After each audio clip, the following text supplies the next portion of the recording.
Salut à tous et le bonjour. Aujourd'hui, dans cette nouvelle vidéo, nous allons nous retrouver pour parler du télescope Hubble, qui est un télescope qui est placé en orbite et qui permet de prendre de nombreuses photos qui sont envoyées par la suite à la NASA, à l'ESA, à tout ce que vous voulez.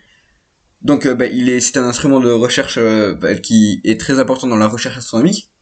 Donc voilà. Donc écoutez, si cette vidéo vous plaît, je vous invite à mettre un pouce bleu en bas de la vidéo, abonnez-vous, partagez-la, activez les notifications, mettez un petit commentaire. Et sur ce, c'est parti.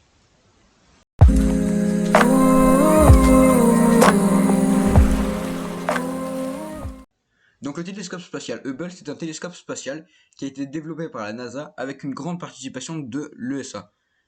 Et il est opérationnel depuis 1990.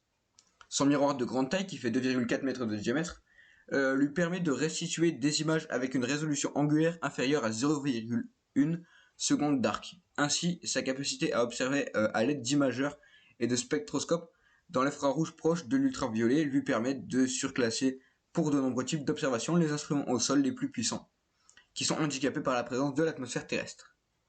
Les données qui sont collectées par Hubble, elles ont contribué à des découvertes de grande portée dans le domaine de l'astrophysique, comme la mesure du taux d'expansion de l'univers, la confirmation de la présence de trous noirs supermassifs au centre des galaxies, mais aussi l'existence de la matière noire et de l'énergie noire.